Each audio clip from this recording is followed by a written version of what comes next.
सभी साथियों का चैनल पर स्वागत है। इसके पहले हम लोग सेगमेंट में क्रोमोसोम्स कंप्लीट किए थे और साइटोलॉजी के सेगमेंट में अभी हम लोग लाउकोप्लास्टिड्स को कवर करेंगे। प्लास्टिड्स क्या हैं, इनके बारे में हम लोग देखते हैं। तो जितने भी सिविल क्वेश्चन हैं और जितने भी एंट्रेंस एग्ज़ाम वाले हैं और साइंस से संबंधित वनडे जितने भी एग्ज़ाम हैं, वो सब चीज़ों में ये सारी चीज़ें पूछी जाती हैं और जो पूछे जाते हैं सिर्फ वही चीज़ आपको मेंशन करके समझा रहा हूँ, ताकि आपको एग्ज़ाम में बिना हेजिटेशन के सब क्वेश्चन आसानी से सॉल्व हो जाएं। चलिए हम लोग देखते हैं क्या है प्लास्टिड। लवक क्या है? ये पादप कोशिकाओं में पाए जाते हैं। ठीक है, प्लास्टिड की पहली शर्त है ये आकार में गोलाकार या चपटे होते हैं। दूसरी शर्त हो गई है ये कवक, जीवाणु, बीजीय यानी कि ब्लू ग्रीन एल्गी तथा मिक्सोमाइसीड्स में नहीं पाए जाते हैं। ये आपको याद रखना है। कहाँ कहाँ ये नहीं याद है, क्योंकि एक्सेप्शन जरूर पूछे जाते हैं। यूपीपीसीएस में भी पूछा गया है, ठीक है, जीवाणुओं के बारे में कि प्लास्टिड का कहाँ है, किसमें नहीं पाया जाता है, तो इसलिए इसको ध्यान रखना आपको। इनकी खोज सर्वप्रथम हैकेल ने 1865 में की थी, तो ये इंपॉर्टेंट है। फोर्थ पॉइंट, प्लास्टिड का शब्द प्रयोग सर्वप्रथम सिम्पर ने किया। इंपॉर्टेंट है, देखो हैकेल ने खोज किया, नाम सिम्पर ने दिया। अब रंग के आधार पर ध्यान ये देना कि रंग के आधार पर 3 प्रकार के होते और हैं 4-5 प्रकार के होते हैं, ठीक है। सबके जैसे इनके हरित लवक, वर्णी लवक, अवर्णी लवक, इनके भी प्रकार छोटे छोटे हैं, लेकिन रंग के आधार पर जो हमसे पूछा जाता है वो क्या है? 3, हरित लवक, वर्णी लवक, अवर्णीय। तो हरित को हम लोग क्लोरोप्लास्ट बोलते हैं, वर्णी लवक को हम लोग क्रोमोप्लास्ट बोलते हैं, अवर्णी लवक को हम ल्यूकोप्लास्ट बोलते हैं। ठीक है, इतनी बातें समझ में आ गई। नेक्स्ट हम लोग स्लाइड पे आते हैं। जो विभिन्न प्रकार के लवक एक दूसरे में बदल सकते हैं, ये जितने भी लवक हैं ये एक दूसरे में बदल सकते हैं, इसको हम लोग यहाँ से समझ सकते हैं। देखो यहाँ एक ल्यूकोप्लास्ट है, इसमें क्या ल्यूकोप्लास्ट में कोई कलर आपको नहीं समझ में आएगा, नहीं दिखेगा, ट्रांसपेरेंट ज़्यादातर रहेगा, जैसे आलू का छिलका आप लोग देखो, ठीक है। वहीं पर ये क्रोमोप्लास्ट है। टमाटर जब स्टार्टिंग में होता है तो आप लोग देखोगे कि टमाटर का छिलका थोड़ा वाइटनेस शो करेगा, ठीक है, ग्रीननेस, वाइटनेस, कभी कभी वाइटनेस, कुछ टमाटर में सीधे पहले से ग्रीननेस, क्योंकि ग्रीननेस किसकी वजह से? क्लोरोप्लास्ट की। तो क्लोरो से पकने के बाद वो क्या करता है? पकने के बाद क्रोमोप्लास्ट में चेंज हो जाएगा, ठीक है। और यहीं पे आलू का छिलका देखेंगे, पहले आपका क्या रहता है? वाइटनेस में रहेगा, फिर धीरे धीरे वो कलर ले लेता है। कभी कभी ल्यूकोप्लास्ट क्या होता है, जब आलू का कोई जो आलू का वो है जमीन से बाहर जब निकल आता तो देखेंगे हल्की सी शेडिंग इसमें ग्रीन कलर की हो जाती है, ग्रीन कलर की। तो ये जो ग्रीन कलर आता है ये क्या है? क्लोरोप्लास्ट है, ठीक है। सोलेनिन नामक उसमें एक पदार्थ बन जाता है जो कि हानिकारक होता है, ठीक है। उसको आगे के सेगमेंट में बातें करेंगे, देखेंगे। तो अभी के क्या है? ये ल्यूकोप्लास्ट, देखो ल्यूकोप्लास्ट से क्लोरोप्लास्ट में भी चेंज हो रहा है और क्लोरोप्लास्ट से क्रोमोप्लास्ट में भी चेंज हो रहा है, ल्यूकोप्लास्ट से क्रोमोप्लास्ट में भी चेंज हो रहा है और क्रोमोप्लास्ट से क्लोरोप्लास्ट में भी चेंज हो जाता है, ठीक है। तो इसको हम लोग देखते हैं, जैसे हरी मिर्च है लाल हो जाएगी, पके टमाटर हैं वो हरे से लाल हो रहा है, यहाँ से आलू का छिलका है कुछ देर बाद लाल आलू के तरीके से दिखाई देता है, ठीक है। ये सारी चीज़ें हैं। अब देखिए यहाँ पे क्वेश्चन क्या बनते हैं। टमाटर का रंग लाल क्यों होता है? तो लाइकोपीन नामक कैरोटीनॉइड के कारण, यूपीपीसीएस में पूछा जा चुका है। मिर्च का रंग लाल क्यों होता है? लाल किसके कारण होता है? कैप्सेसिन नामक कैरोटीनॉइड्स के कारण, बहुत इंपॉर्टेंट है। ये दोनों चीज़ें आप लोग इससे संबंधित है, याद रखिएगा। अब चलते हैं नेक्स्ट स्लाइड पे। और नेक्स्ट स्लाइड में हम लोग कवर करते हैं क्लोरोप्लास्ट। बहुत इंपॉर्टेंट है, क्लोरोप्लास्ट से ही आपके बहुत सारे क्वेश्चंस बनते हैं, उसको हम लोग यहाँ का देखते हैं। क्लोरोप्लास्ट क्या है? ये हरे रंग के होते हैं। हरा रंग पर्णहरित या क्लोरोप्लास्ट के कारण होता है, ठीक है।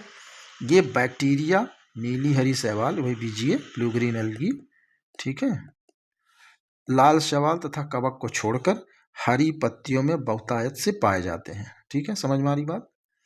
हरित लवक प्रकाश की उपस्थिति में अपने पर्णहरिम की सहायता से प्रकाश संश्लेषण द्वारा भोजन का निर्माण करता है। वेरी इंपॉर्टेंट हो गया, ठीक है। हरित लवक के कारण होता है भोजन का निर्माण, और वो भी कौन सी प्रक्रिया होती है? प्रकाश संश्लेषण।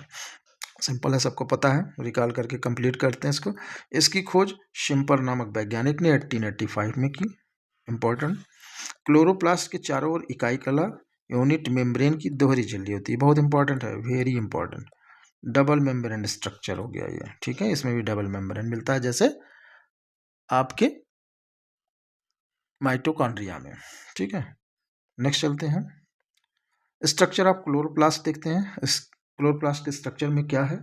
इस क्लोरोप्लास्ट के स्ट्रक्चर में हम लोग इसको समझने की कोशिश करते हैं कि क्लोरोप्लास्ट कैसे बन। क्लोरोप्लास्ट में के स्ट्रक्चर में हम लोग यहाँ पर देखेंगे। यहाँ पर इस फिगर को कंप्लीट कर लेते हैं, फिगर से समझ लेते हैं क्या है।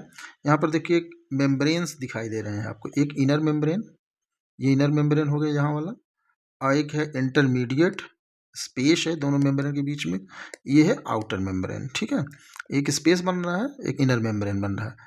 ये है स्ट्रोमा, इस एक्वस लिक्विड होता है, एक्वस फ्लूइड है ये। स्ट्रोमा के बाद यहाँ पर आप देखते हैं लूमेन। ठीक है, ये है लैमेली, ये जो लूमेन को दोनों को कवर कर रहा है। तो ये थैलेकॉइड्स को, थैलेकॉइड्स जो एक जो सिक्के जैसे संरचना दिख रही हैं ये। अब इसके बीच में एक इंटरकनेक्शन बन रहा है, यहाँ इंटरकनेक्शन आप देखेंगे। ये इंटरकनेक्शन जो होता है ये इसी को हम लोग लैमेला बोलते हैं, बहुत इंपॉर्टेंट है। और थैलेकॉइड के अंदर जो है हमारा ल्यूमेन पाया जाता है, इस ल्यूमेन को हम लोग यहाँ देखेंगे। और देखिए यहाँ पर ग्रेनम है, एक पूरा सिक्के का बंडल जो है वो ग्रेनम, स्टैक ऑफ थैलेकॉइड्स, वो हमारा ग्रेनम कहलाता है। अब इनको यहाँ पर समझते हैं, ये जो स्ट्रक्चर है यहाँ पे ले आके समझते हैं थैलेकॉइड का। यहाँ पे देखिए पर्णहरिम, ये लगा क्लोरोफिल, और ये है प्रोटीन की बनी हुई 2 वाल, ये प्रोटीन परत, प्रोटीन परत। अब यहाँ पे देखिए ये बना हुआ है क्लोरोप्लास्ट का, एक क्लोरोफिल का, और यहाँ पे फास्फोलिपिड्स हैं, ये फास्फोलिपिड स्ट्रक्चर्स हैं। ठीक है, और इसके बीच में कैरोटिनॉइड्स हैं। तो ये इतना स्ट्रक्चर हम लोग इसके साथ देखते हैं। ठीक है, अपने दिमाग में रखते हैं। फिर आगे चलते हैं। देखो अब यहाँ पे हम लोग क्या करते हैं, ग्रेनम जो सिक्के जैसी संरचना ग्रेनम कहलाएगी, लगभग 40 से 50 तक होंगी इसकी।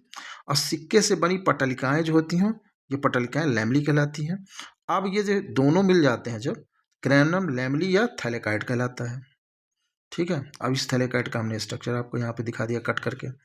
अच्छा, क्लोरोफिल एवं फास्फोलिपिड के स्तर देख रहे हो, इसमें एक शीर्ष पायरोल की पूंछ होती है। ये जो क्लोरोफिल और फास्फोलिपिड के जो स्तर बनते हैं यहाँ पे, क्लोरोफिल एक ये और फास्फोलिपिड के स्तर, तो इसमें क्या होता है, एक शीर्ष जिसमें पायरोल की पूंछ होती है क्लोरोफिल में। ठीक है, यहाँ पर क्लोरोफिल में पायरोल की एक पूंछ होती है, तथा शीर्ष जो है चक्राकार रिंगनुमा जो Mg परमाणु द्वारा जुड़ा रहता है मैग्नीशियम। यहाँ पे यही देखना क्या है, समझ बताना क्या है, क्वेश्चन क्या बनेगा। क्लोरोफिल जो जिसका शीर्ष पायरोल का बना होता है, वो चक्राकार रिंगनुमा संरचना बनाता है जो Mg मैग्नीशियम, देखो ये Mg वाला ही मैटर है। यहाँ पे क्या पाया जाता है क्लोरोफिल में, क्या पाया जाता है, क्वेश्चन पूछा जाता है, तो Mg मैग्नीशियम। अब ये देखो मैग्नीशियम जो पाया जाता है, अब ये कहाँ जुड़ा रहता है, तो रिंगनुमा स्ट्रक्चर बनाते हुए कहाँ पे, पायरोल के, यानी कि जो शीर्ष है क्लोरोफिल का उससे जुड़ा हो रहता है। क्लोरोफिल का जो शीर्ष है उससे जुड़ा रहता है पायरोल रिंग बनाकर। ठीक है, ध्यान ये देना है, इंपॉर्टेंट है, थोड़ा सा उलझ भरा है, लेकिन अगर ध्यान से समझते हैं तो ये क्लियर हो जाता है। करना कुछ नहीं है, क्लोरोफिल और फास्फोलिपिड के स्तर हैं। ये देखो क्लोरोफिल और फास्फोलिपिड के स्तर हो गए। अब क्लोरोफिल का जो अपर एरिया है, इस अपर एरिया में Mg जो है, यानी इसका जो शीर्ष भाग है, शीर्ष भाग पायरोल का बना होता है, और उसमें मैग्नीशियम जो है वही आपका जुड़ा हुआ होता है रिंगनुमा स्ट्रक्चर बना के। तो आपसे पूछा जाएगा कि Mg कहाँ और किससे जुड़ा है, तो सीधे कहना है कि क्लोरोफिल के शीर्ष भाग यानी पायरोल रिंग के साथ। ठीक है, समझ में आ गई एक ही लाइन में। नेक्स्ट स्लाइड पे आते हैं। अब देखो क्लोरोप्लास्ट का हम लोग देखते हैं कि ये कितने प्रकार के होते हैं। क्लोरोप्लास्ट यानी कौन कौन से प्रकार के होते हैं, देखें इसमें है क्लोरोफिल ए और क्लोरोफिल बी। ये जो क्लोरोप्लास्ट आपका है कितने प्रकार का है, chlorophyll A chlorophyll B, 2 type के, 1 और 2। अब यहाँ पर देखिए इसका रासायनिक सूत्र जो इम्पोर्टेंट है, एग्जाम हॉल में आपसे आ सकता है, पूछा जा सकता है, इसलिए हमको देखिए क्लोरोफिल, इसका कलर आपसे पूछा जा सकता है सिविल सर्विसेज में, ये जो नीला होता है। वहीं क्लोरोफिल बी ये हरा होता है, थोड़ा हरा और डार्क हरा होने के कारण क्या होगा, ब्लैकिश दिखेगा, हरा काला। उसके बाद कैरोटीन है जो कि नारंगी रंग का होता है, ज़ैंथोफिल है जो पीले रंग का होता है। तो क्लोरोफिल जो नीला कलर है उसका यहाँ पे हम लोग फार्मूला देखते हैं। क्लोरोफिल का फार्मूला अक्सर पूछा जाता है, जितने भी साइंस स्टूडेंट्स के लिए तो इंपॉर्टेंट होता है, ये याद करके रखना जरूरी है। इसमें देखिए कार्बन है, हाइड्रोजन है, ऑक्सीजन, नाइट्रोजन है, मैग्नीशियम के देख रहे हैं एक तत्व है, और यही हमने वहाँ बताया अभी कहाँ जुड़ा रहता है क्लोरोफिल के साथ, CS पायरोल रिंग के साथ। ठीक है, अब यहाँ देखो कार्बन की संख्या 55, हाइड्रोजन की संख्या 72, ऑक्सीजन की संख्या 5, नाइट्रोजन की संख्या 4 और मैग्नीशियम की संख्या 1। अब इसको हम याद कैसे करेंगे, पहले इसको देख लेते हैं सब। यहाँ पर देखते हैं P का क्या होगा, 55 है, हाइड्रोजन यहाँ 70 है, ऑक्सीजन 6 है, नाइट्रोजन सेम है 4 और मैग्नीशियम सेम है। तो पकड़ते कैसे हैं, ये सेम हो गया। यहाँ पर 2 की कमी हो रही हाइड्रोजन में, ऑक्सीजन में 1 बढ़ रहा है। ठीक है, हाइड्रोजन में 2 की कमी और ऑक्सीजन में 1 बढ़ रहा है, तो इसको हम करते हैं कवर। और नाइट्रोजन, तो अगर हम एक याद कर लेंगे तो लगभग हमको दूसरा याद हो जाएगा, C55 S72 O5 N4 Mg। तो इसका क्या हो जाएगा, अगर हम इसको हटा देते हैं, अगर इसको नहीं याद रखते हैं, गायब कर देते हैं इस बीच में, तो क्या कहेंगे, C55 H72 O5 N4 Mg। ये तो हो गया क्लोरोफिल ए का। अब बी का आप बताइए, C55 H72 O6 N4 Mg। इसको यहाँ पर देखिए, समझ में आ गई बात, चीज़ें वही हुई। आपको लगता है कि याद कर सकते हो आप। देखिए अब कैरोटीन का क्या होगा, कैरोटीन में क्या होता है कि कार्बन की संख्या 40, हाइड्रोजन की संख्या 56 है। तो यहाँ पर हम देखो ज़ैंथोफिल जो कि येलो कलर दे रहा है, नारंगी ये दे रहा था, ये येलो कलर। अभी आपसे पूछा जाता है कि पीला कलर, पपीते में पीला कलर किसके कारण है, ये पूछा गया है क्वेश्चन। नारंगी रंग किसका है गाजर में, तो ये सारी चीज़ें कैरोटीन से जुड़ी हुई होती हैं, तो इनसे पूछा जाता है। ज़ैंथोफिल पाया जाता है पपीता में, क्वेश्चन आया है PCS में। और ये तो क्या कहते हैं, गाजर का कलर है, तो इसको डिफ्रेंशिएट करके रखना है। हाँ, यहाँ पे हमको याद करना है, तो मान लो रिंग के मॉलिक्यूलर फार्मूला पूछ लेता है, तो कैसे करेंगे, कार्बन 40 हाइड्रोजन 56। ठीक है, और इसमें क्या अंतर आ रहा है, 40 56 दोनों, बस ऑक्सीजन 2 एक्स्ट्रा है। यही इतना हो गया ज़ैंथोफिल। समझ में आ रही बात, आगे हम लोग चलते हैं इस पर। क्लोरोप्लास्ट प्रकाश संश्लेषण की प्रक्रिया को संपन्न करता है, इंपॉर्टेंट। विकिरण ऊर्जा को कार्बन डाइऑक्साइड और H2O की सहायता से रासायनिक ऊर्जा में बदलता है।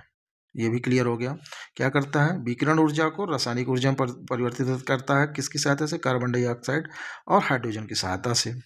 प्रकाश संश्लेषण की लाइट रिएक्शन क्लोरोप्लास्ट की ग्रैना में संपन्न होती है। वहीं पर प्रकाश संश्लेषण की डार्क रिएक्शन स्ट्रोमा में, बहुत इंपॉर्टेंट है, वेरी इंपॉर्टेंट, इसको हर हालत में याद रखना है आपको। प्रकाश संश्लेषण की लाइट रिएक्शन ग्रैना में और डार्क रिएक्शन स्ट्रोमा में। ठीक है, समझ में आ रही बात। यहाँ पे हमको इसको याद करने का एक तरीका बता देना, फार्मूला क्या, L ABCD में L जो है बहुत लास्ट आता है ना, लेट आता है, लेट, काफ़ी लेट आता है। लेकिन इसकी जो प्रक्रिया है, अगर लाइट रिएक्शन है तो इसकी प्रक्रिया पहले स्टार्ट हो रही है, यानी कि G से। वहीं पे देखिए डार्क पहले से, एक डार्क रिएक्शन है, वो रिएक्शन पहले स्टार्ट हो रही है ABCD के स्केल पर, डार्क पहले स्टार्ट हो रही है, तो इसका मतलब ये कहाँ पे होगी, लास्ट वाले में, स्ट्रोमा में, STROMA में। तो स्ट्रोमा और गैनम यहाँ देखिएगा, लाइट और डार्क रिएक्शन यहाँ देखिएगा। समझ में आ रही बात, अगर मेरी बात समझ सकते हैं तो देखिए, ABCD की स्केल है Z तक, जिसमें हम लोग देखते हैं कि ABCD हो गया Z तक। अब यहाँ पर देखते हैं लाइट, अगर लाइट रिएक्शन पीछे से, यानी कि पीछे वाली बहुत लेट रिएक्शन हो रहा है, तो उसका पहला वर्ड होगा G, और D पहला रिएक्शन हो रहा है स्टार्टिंग में ही, ABCD के स्टार्ट में D रिएक्शन शुरू हो गया, तो उसका कौन सा होगा, जगह कौन सी होगी, लास्ट वाली S, स्ट्रोमा। ABCD के अनुसार इसको समझते हैं। ठीक है, क्लियर, नेक्स्ट चलते हैं। चलिए हम इसके आगे हम लोग नेक्स्ट वीडियो बना के आपको देंगे। तब तक के लिए इतने वीडियो को आप शेयर, लाइक एंड सब्सक्राइब जरूर करें। जितने लोग भी इसको शेयर, लाइक एंड सब्सक्राइब करोगे तो हमें और तेज़ी से और अच्छी वीडियोज़ आपको बना के भेजने में आसानी रहेगी। प्लीज़ इसका आप लोग ध्यान रखें। धन्यवाद।